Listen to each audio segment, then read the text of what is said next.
Jude Bellingham expulsé, le Real Madrid porte l'affaire devant le TAS. Bonjour à tous et merci de nous suivre pour l'actualité madrilène de ce dimanche 23 février 2025. Nous l'ouvrons avec les chants du Santiago Bernabéu contre la RFEF. Auparavant, le Real Madrid s'opposait à ce que ses supporters entonnent des chants qui iraient à l'encontre des instances du football espagnol. Désormais, le paradigme a changé. Il les incite à le faire. La situation a atteint un tel point que, d'après Relevo, eh bien oui, le Real Madrid a demandé à ses propres supporters de scander corruption à la fédération à la 12e minute de son prochain match, celui justement de ce dimanche même contre Girona au stade Santiago Bernabéu. Le détail est très important car auparavant, le club avait demandé à ses supporters de ne pas prendre part à ce type de chant ou d'insultes à l'égard de leurs adversaires. Aujourd'hui donc, le contexte est tout autre puisque après la plainte du club à la RFEF, Florentino Pérez est clair sur la direction à prendre et revendique sa guerre avec le football espagnol. Voilà qui risque encore une nouvelle fois de mettre de l'huile sur le feu. Nous passons au derby madrilène sous haute tension. Le Real Madrid s'apprête à disputer deux derbys sous haute tension face à l'Atlético de Madrid avec plusieurs joueurs sous la menace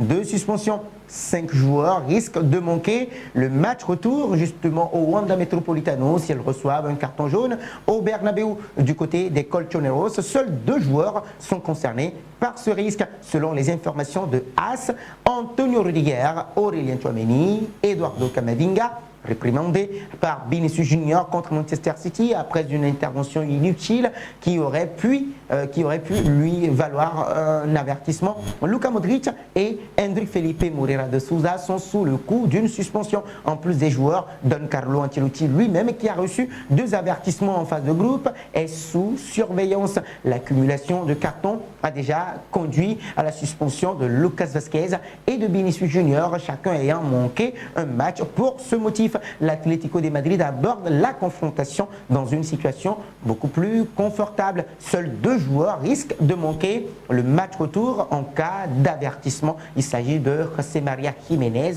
et Ángel Correa. Nous enchaînons avec Michel, l'entraîneur de Girona, qui reste sur une victoire et 4 défaites lors de ses 5 derniers matchs de championnat espagnol avant d'affronter la Casablanca dans le cadre de la 25e journée de la Liga espagnole. Et bien oui, dans la capitale espagnole, Michel a répondu aux questions de la presse sportive espagnole. Michel a dit ceci: nous ne pouvons pas perdre le ballon avec beaucoup de gens qui regardent vers l'avant. Nous devons presser de l'arrière vers le haut et non l'inverse, car nous n'attrapons pas les joueurs adverses. Vinicius Junior, Rodrigo Goes, Federico Valverde, qui est selon moi le meilleur latéral au monde à l'heure actuelle, bien évidemment, et Kylian Mbappé sont des joueurs qui sont très difficiles à arrêter lorsqu'ils ont de l'espace.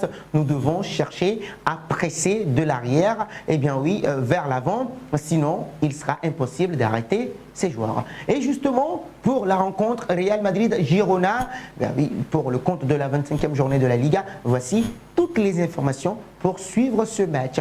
En Espagne, la rencontre sera diffusée sur DAZN comme en Belgique et sur ESPN aux États-Unis. Pour les Français, le match sera retransmis sur beIN Sport.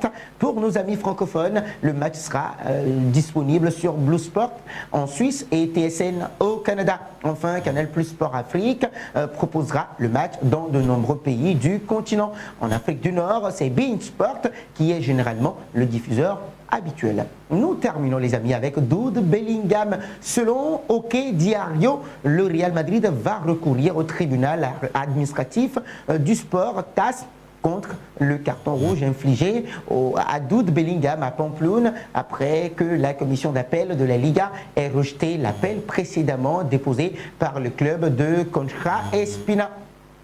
Le joueur anglais a été coupé d'une suspension de 2 matchs, mais le Real Madrid s'est battu pour que sa sanction soit réduite au motif que l'arbitre Munuera Montero avait mal compris ce que Jude Bellingham lui avait dit. Donc le Real Madrid a présenté des allégations et a tenté de démonter à l'aide de vidéos ce que son joueur a dit sur la situation. Et bien évidemment, le procès verbal de la rencontre a été très clair. Munera Montero a écrit dans le rapport du match qu'il avait expulsé Jude Bellingham par rapport au fait que ce dernier lui a dit OK, et le Real Madrid tentera de convaincre le tribunal administratif du sport que ce que le joueur a dit était une expression qui, selon Jude Bellingham, est familière en anglais et se traduit par casse-toi. Selon la décision de la commission d'appel rendue vendredi dernier, il n'a pas été prouvé de manière irréfutable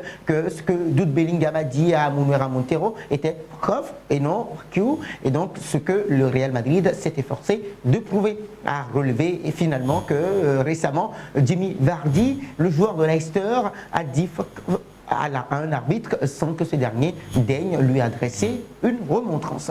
Ce sera tout pour cette édition matinale. Merci de l'avoir suivi et si c'est votre première fois de nous découvrir, n'oubliez surtout pas de vous abonner, de liker, de partager et de commenter pour que la vidéo soit recommandée à d'autres personnes.